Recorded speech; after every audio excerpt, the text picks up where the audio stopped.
The 2018 NBA All-Star teams have been announced for both, of course, the East and Western Conference.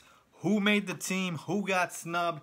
Here to discuss all that. What's going on, y'all? 5 Sports Talk back at it with another video talking some NBA, of course. And you know what? I'm a little heated today. I might be on my Stephen A. Smith, so you guys are going to have to bear with me because I'm a little mad. But it is for good reason, and I will tell you why, so stay tuned. Of course, start with who actually made the team this year, both starters and reserves. But before I get into that, disclaimer, this year's All-Star game, the format's completely different. If you guys don't know, you should know. There really is no Eastern and Western Conference. I'm going to be referring to East and West for the purposes of this video, but that's just to make it easier for you guys and make it more simple, and I'll explain. But really, there's no East or Western Conference. Basically, what's going to happen is there's going to be 2 captains, and that's the leading vote getter from each side. So this year it's LeBron James and Steph Curry, and they will basically be picking from the pool of players that were voted in as starters and that were selected as reserves. So basically, you're going to have guys intermingling from each conference. Okay, so really there is no East and West. I just want to get that out of the way. With that being said, let's get to the starters from each conference. But again, I'm just referring to these guys because it's easier that way. Okay, let's start with the East starters. Got LeBron James, duh. Nothing needs to be said there. Giannis Antetokounmpo next. No-brainer as well. Having an MVP type of year. Giannis deserves it. Then you've got Kyrie Irving. Not having the best year statistically for Kyrie. He's had better years than this. But again, best player on the best record in the Eastern Conference. And that will get you to be a starter. No issues there. Then we have DeMar DeRozan, and I'm really happy DeRozan got to be a starter because he absolutely deserves it. A lot of times he doesn't get the recognition he deserves because he plays up in Toronto, and a lot of people don't really care too much about the Raptors. I mean, they're just kind of there other than Drake. I mean, there's really not too much people talk about the Raptors or talk about the Raptors. So DeRozan has been absolutely balling. He's a scoring machine, and I'm glad he's getting recognized to not only get in the game, but be a starter. No issues with that. And we round out the starting 5 with Joel Embiid, who I'm also happy got to be voted in as a starter because he absolutely deserves it, having a monster year. This dude is arguably the best big man in the NBA. I know we have DeMarcus Cousins votes, but it's very close for me. It's neck and neck. And Embiid, as good as Boogie is, Embiid might be a little better just because he's a better defender. But again, that's another discussion for another day, so we won't get into that. Okay, so no issues with the starters. Now let's get into the reserves because I do have some issues with the reserves, and boy, do I have issues. Actually, I just have one issue, but boy, is it a big one, okay? We'll start with Kristaps Porzingis. Now, Porzingis had a hot start to the season. He looked like a lock to make the All-Star team, and he, of course, did, but he kind of fizzled out late in the late stretches. Lately, he hasn't been putting up the type of numbers that we have been seeing him early on, and he said that he's fatigued, tired of carrying the Knicks. So, really, I mean, that's really been the case for his dip in production, but again, he deserves it. KP's been balling out, best player on the Knicks, and they have not been a laughingstock like we're used to, so that is something to be said. Next, moving on, we have Kevin Love. Now, Love is having an all-star year in terms of numbers, 19 points and 8 rebounds, but again, same theory with Kyrie. These are not the best numbers Kevin Love has put up, but again, still all-star numbers, and the Cavs are a top, well, they've been dropping, but they're a top 2 team, 3 team in the Eastern Conference. So, again, not too many issues there. John Wall, no-brainer to me. He could have been a starter. John Wall is phenomenal. I don't want to get into this. It's a no-brainer for John Wall to make the All-Star team. Victor Oladipo, another no-brainer. Victor Oladipo has been absolutely nuts this season. The Pacers were supposed to be tanking because when they traded Paul George for Victor Oladipo, nobody thought Oladipo was going to be this damn good, including myself. He did not do this in OKC. He did not do this in Orlando. Victor Oladipo has been the man in Indy, and he has made the Pacers formidable. So Oladipo definitely deserves it. Then we've got Bradley Beal, John Wall's counterpart, and he deserves it as well, averaging about 23 points per game. Beal usually gets overlooked, but he didn't this year. His game speaks for himself. He's consistent, solid, and the Wiz are a playoff team, so I like it. Bradley Beal got in as well. And then finally, the last 2, we'll start with Kyle Lowry, 1, averaging about 17 points per game, 6 rebounds and 6 assists. Now, nowhere close to his best year statistically. So honestly, speaking honestly, if Kyle Lowry did not make the team, I would not have an issue with that. Somebody else could have taken his spot. Somebody who I'll get to real quickly. But again, Kyle Lowry got rewarded for being on a winning team. And again, he's one of the 2 best players on the Raptors, who are the number 2 seed. So that is why. Okay, but here's a quick thing I want to say about the All-Star selections. Players get selected for the All-Star game with 2 factors, okay? It's stats and it's team record, okay?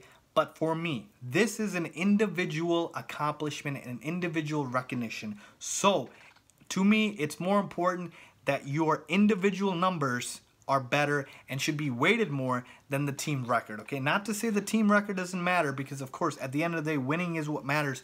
But again, this is an individual recognition, so numbers and stats-wise, that should matter more than wins. And again, with Kyle Lowry, his numbers are not up to par to me as an all-star, okay? Then we move on to Al freaking Horford. How the hell did Al Horford make the team? My God, averaging 13.7 rebounds a game. Are you kidding me?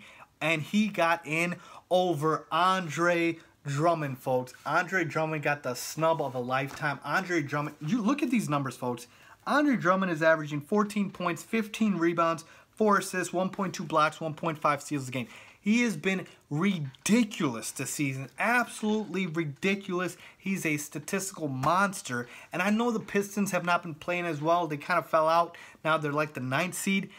But they were doing decent this season. And Drummond has been balling out. And he is not the reason they have been playing bad, because Andre Drummond has been the one bright spot for the damn Pistons.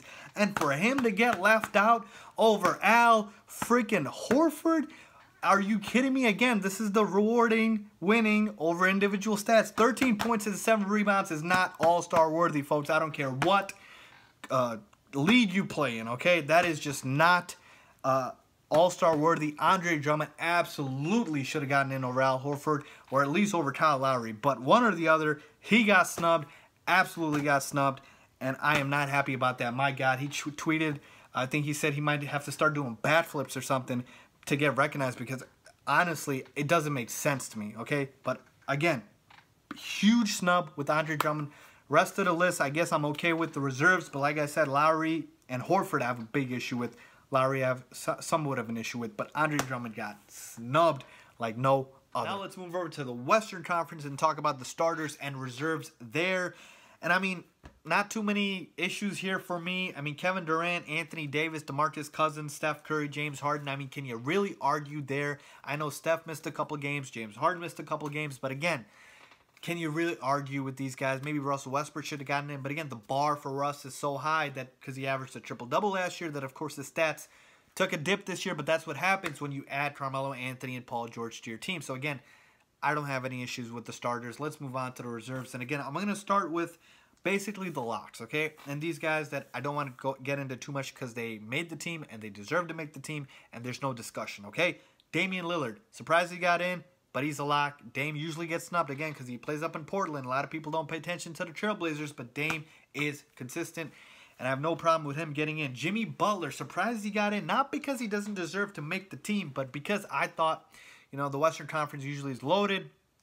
So I thought he might not get in, but Jimmy's been an absolute monster this season for the Timberwolves, and he is the reason they are winning this year. I mean, Tibbs also has something to do with that. But Jimmy Butler's been everything and more advertised for the Timberwolves when they traded him from the Bulls, and he has been nothing short of spectacular. He has taken that team to another level and deserves the All-Star nod. And his teammate as well, Karl Anthony Towns, got in. Cat's been a monster. He's a double-double, walking double-double machine. And he is another reason for the Timberwolves to the level that they are right now, that the fact that they're winning, they're a playoff team. And really, I mean, I would still say Jimmy Butler's the better player, but you could make an argument Cat is the best player on the Timberwolves as well. So, no-brainer for me. Russell Westbrook, let's move on. No-brainer, stats, crazy. LaMarcus Aldridge, this is a no-brainer for me as well. He has been the most consistent player at the power forward position, I believe, this season. I mean, Kawhi Leonard's played, 9 games this season out of like 40+. And LaMarcus Aldridge has absolutely carried the Spurs team, and he absolutely deserves it, putting up monster numbers. And the Spurs, again, they win. They're the Spurs, so LMA lock. So that leaves 2 players, okay? And you can probably guess who the 2 players are. They are the 2 Warriors, Klay Thompson and Draymond Green, okay? Let's take a look at Klay Thompson first. let's take a look at his numbers. 20 points per game. So 22-4 is his stat line. And really, I mean, those are all-star type numbers. I would say barely. I mean, it's really just points, nothing really else. But Klay Thompson's a scorer. He's a shooter. Let's take a look at who possibly could have replaced him. And the first name that pops to mind is Paul George, okay? And you look at Paul George's numbers, 20 points per game, 5.5 rebounds, 3 assists. So kind of similar. Paul George has better peripheral stats. But again, this is kind of where they took the winning, because the Warriors are the best team in the NBA record-wise, over the other player with slightly better numbers but not winning, which is Paul George. And OKC Thunder, they're a playoff team, but obviously they don't have the better record than the Golden State Warriors. So would I have minded, I don't know if that's a word, would I mind if Paul George would have gotten in over Klay? No. And I actually don't mind too much that Klay got in over Paul George as well. You could be interchangeable with them. But again, I'm okay with this. But Paul George, if I had to pick, I would have picked him over Klay Thompson. That's just me. But again, I don't have too many issues with that. But I can see somebody making that point. Draymond Green, I have a huge issue with. Draymond Green, I have a huge issue with, and the reason is because of the numbers. Draymond Green is the type of player, his impact does not show up in box score. But sorry, Draymond, love you, bro, but your numbers matter for All-Star, and he's averaging 11 points, 8 rebounds, 7 assists. Folks, if his name was not Draymond Green, and if he didn't play for the Warriors, and he had these numbers, and this player, whoever it would be, again, if it wasn't Draymond Green, that you take out the name and you take out the team, this player with these numbers would not make the All-Star team. I don't care what conference you're in. I don't care what league you're in. You're not making the All-Star team. And for me, definitely the man who got snubbed, sweet Lou Williams, 6-man like I'm Lou Will, absolutely got snubbed on this spot. And again, my issue with rewarding winning over individual numbers for the All-Star game, I have a big issue with that. Lou Williams has been the entire Clippers offense, averaging a career-high 23 points per game. He has been ridiculous, lighting it up. He had a 10-steal game, so he's doing it on the defensive end as well. And I know the Clippers are like the 9th seed, folks. But again, it's because Lou Will does everything for the Clippers, and half the team is in the damn hospital, okay? Half the roster has been out. And notice I didn't mention Blake Griffin or Chris Paul because these guys have missed too many damn games. And I didn't have an issue with them not making the team. Same with Kawhi Leonard, of course. He's missed way too many games. But Lou Williams over Draymond Green, absolutely, he got snubbed. He should have made the team again. Lou Williams tweeted LOL, and I completely agree with him there. I think Lou Williams definitely should have gotten in over Draymond Green. Again, you take out Draymond Green's name and his jersey and you don't make the All-Star game with those numbers. You just don't. And that's just what it is. So there you have it, folks. Those are my thoughts on the East and Western Conference starters and reserves and who got snubbed and who didn't. I am still pissed about Al Horford. I cannot believe that, man. Andre Drummond, I'm here for you, bro. I feel you on this one. That is mind-boggling to me. But again, it is what it is. So let me know what you guys think. Who deserved to be left off the team? Who deserved to be on the team? And whatnot. Just give me your thoughts. Let's talk NBA. Hit me up on Twitter. Hit me up on my social media. Link down below for that. Let me know what you guys think. Turn on post notifications. I'm posting more videos. Y'all want to stay updated.